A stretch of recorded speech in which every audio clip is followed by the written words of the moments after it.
Alhamdulillahi Rabbil Alamin.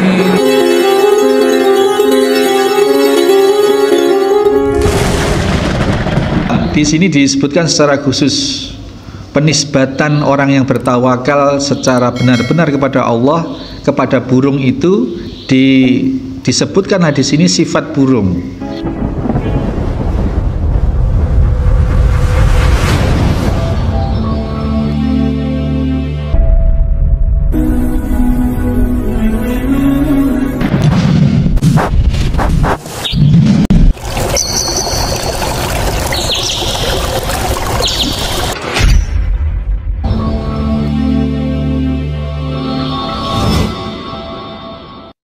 Bismillahirrahmanirrahim. Assalamualaikum warahmatullahi wabarakatuh. Innal hamdalillah nahmaduhu wa nasta'inuhu wa nastaghfiruh wa na'udzu billahi min sururi anfusina wa min sayyiati a'malina. May yahdihillahu fala mudhillalah wa may yudlil fala hadiyalah. Asyhadu an la ilaha illallah wahdahu la syarikalah. Asyhadu anna Muhammadan abduhu wa rasuluhu la nabiyya ba'dah. Allahumma salli wa sallim wa barik ala Muhammadin wa ala alihi wa sahbihi wa mawala. Qala Allah ta'ala, ya ayyuhalladzina amanu taqullaha haqqa tuqatih wa la tamutunna illa wa antum muslimun. Qala Allah ta'ala, ya ayuhan nasu taqu rabbakumul ladzi khalaqakum min nafsin wahidah wa khalaqa minha zawjaha wa bassa minhuma rijalan katsira wa nisaa wattaqullaha alladzi tasaaluna bihi wal arham innallaha kana 'alaikum raqiba.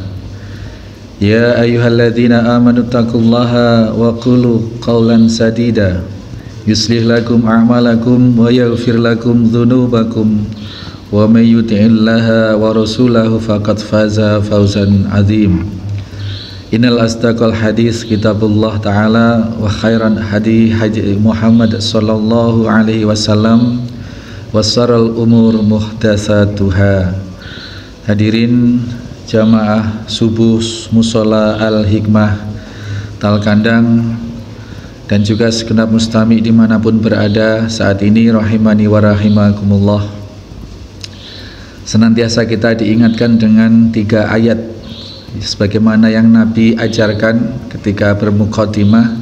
3 hal penting ini memang disematkan dalam pengingat kita sebagai peringatan bagi kita semua, tetapi juga tidak hanya peringatan tetapi juga sebagai doa bahwasanya kita senantiasa, mudah-mudahan senantiasa menjadi orang yang semakin bertakwa dengan ketakwaan yang sebenar-benar takwa, haqqa tuqatih, dan semoga kita tidak menemui ajal kecuali oleh Allah sudah dikondisikan dalam wa antum muslimun, dalam keadaan benar-benar sudah berserah diri dan dalam posisi yang oleh Allah sudah dinilai layak untuk memasuki jannahnya. Amin Allahumma amin. Dan juga kita diingatkan sekaligus kita dibimbingkan untuk senantiasa berdoa agar senantiasa dalam satu kesadaran bahwasanya kita ini diciptakan oleh Allah min nafsi wahidah, dari nafas yang satu, dari jiwa yang satu, yakni Adam alaihissalam. Kemudian wa khalaqa minha, dan Allah ciptakan dari Adam itu zaujaha, istrinya, yakni ibu Hawa. Wa khalaqa minha rijalan katsira wa nisa. Monggo, waalaikumsalam. Dan diciptakan dari keduanya itu, dijadikan dari keduanya itu dengan melalui proses perkawinan, sudah melalui proses biologis, itu laki-laki dan perempuan, manusia yang banyak hingga saat ini. Jumlahnya sudah tidak terhitung, sensus dunia sudah tidak mampu mendeteksi berapa jumlah manusia hingga tahun 2024 ini, sejak Nabiullah Adam hingga sekarang. Dari sini kita bisa bayangkan nanti di padang mahsyar itu akan bangkit semua manusia dari awal hingga akhir. bisa kita bayangkan, tidak bisa kita bayangkan berapa banyaknya. Ini sebagai pengingat bagi kita ayat ini. Kemudian dijadikanlah kita berbangsa-bangsa dan bersuku-suku di ayat selanjutnya, di ayat berikutnya, di ayat yang lain. Wa qabaila litta'arufu, untuk saling mengenal. Mengenal ini dalam makna tidak hanya untuk saling mengetahui, mengenal dalam makna untuk saling berukhuwah. Kalaupun tidak seagama, itu berukhuwah insaniyah, rukun antar sesama manusia. Jadi makna lita'aruf, berkenalan atau saling mengenal, itu maknanya dua. Yang pertama, kalau sesama muslim jelas untuk bersinergi dalam rangka li'ila kalimatillah, dalam rangka meninggikan kalimat Allah Subhanahu wa taala dimanapun itu muslim, siapapun itu sesama muslim. Yang makna yang kedua, litta'arufu, itu adalah untuk saling mengenal, saling bersinergi, saling bekerja sama antar sesama manusia meskipun lain berkeyakinan yang berbeda. Maka dalam kategori kafir atau orang yang menolak keislaman itu dikategorikan sebagai dua. Ada kafir yang harus dibersamai, yakni kafir zimmi, kafir yang lunak hatinya, yang mau bekerja sama, yang mau hidup rukun bareng-bareng dengan kaum muslimin. Ada kafir harb atau kafir harbi, ini kafir yang memusuhi, yang memerangi kaum muslimin. Jadi lita'arufu ini juga bermakna kita harus rukun, kita harus saling mengenal, bersinergi, kerjasama dengan bahkan orang kafir sekalipun, yakni orang kafir yang memang mau bekerja sama atau mau hidup bersama-sama, hidup rukun dengan kaum muslimin. Ini kategorinya. Kemudian muqaddimah ayat, dalam muqaddimah yang dicantumkan oleh Nabi, sehingga muqaddimah satu kesatuan ini sering atau banyak bagi yang intens atau yang concern terhadap kesunahan, maka ayat ini selalu, tiga ayat ini selalu dinukil sebagaimana yang Nabi nukil ketika Nabi hendak membuka satu majelis, ya, bertakwa kepada Allah, taqullaha ta'ala wa qulu qaulan sadida.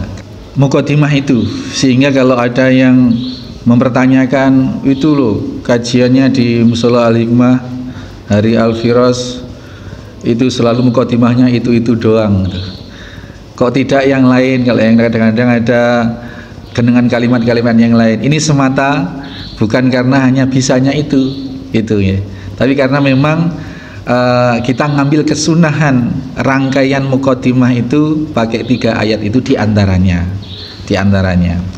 Jadi ya merupakan ciri khusus diantara kajian di Mushola Al-Hikmah, memang seperti itu, khususnya ketika yang ngisi itu saya gitu, dan di mana-mana Jumatan sekalipun juga itu gitu ya, ada sesekali kalimat-kalimat lain yang kita pakai, tetapi kita ingin secara khusus memperoleh kesunahan juga dari rangkaian muqaddimah itu, dan itu sangat penting ketika isinya dimengerti oleh mustami, bahwasanya kita diharapkan untuk senantiasa menjaga ketakwaan, haqqatuqati, ketakwaan yang benar-benar, karena ternyata ada ketakwaan yang kurang benar-benar itu, maka disebutkan haqqatuqati, ketakwaan yang benar-benar. Berarti kalau Allah menyebutkan seperti itu, berarti ada ketakwaan yang tidak benar-benar itu. Naudzubillah, kita mudah-mudahan selamatkan oleh Allah Subhanahu wa taala.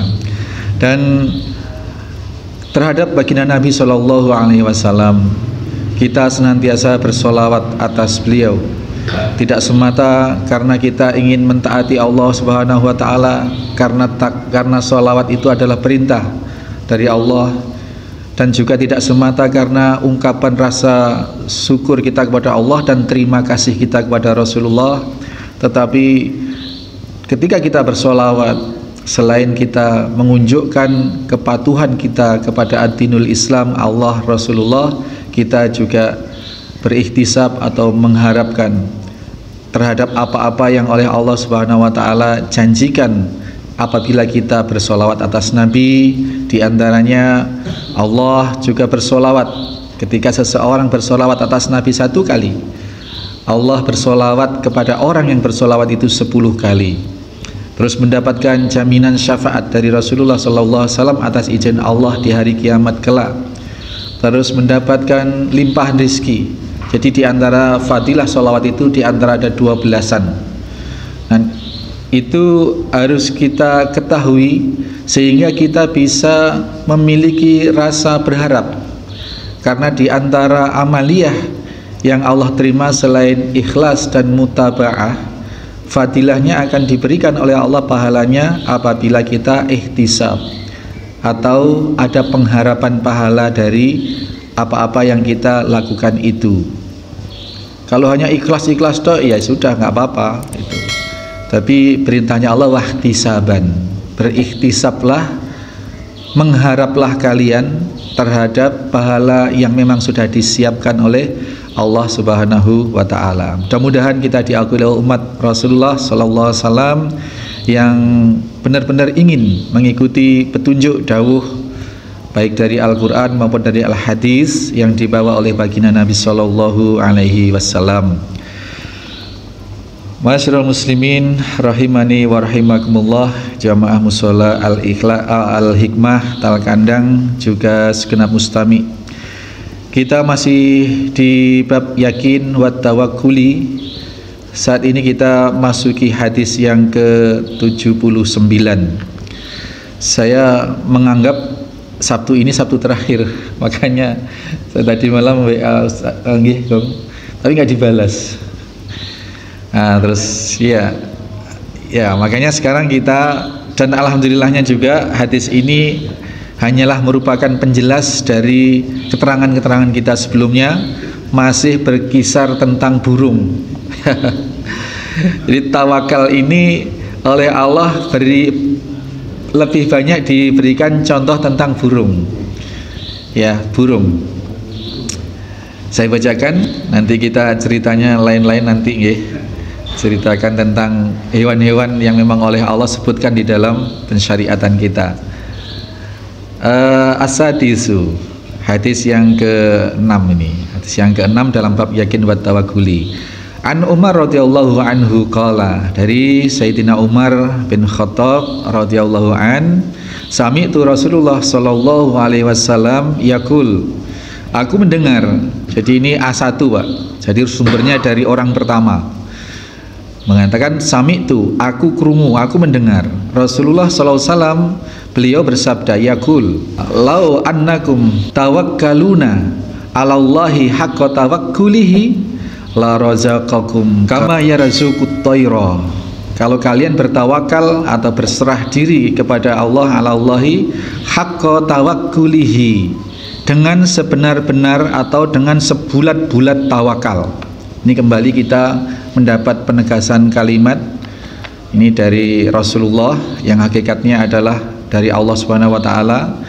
Ada kata-kata haqqa tawakkulihi, tawakal yang sebenar-benarnya. Kalau tadi ada haqqa tuqatihi, ketakwaan yang sebenar-benarnya.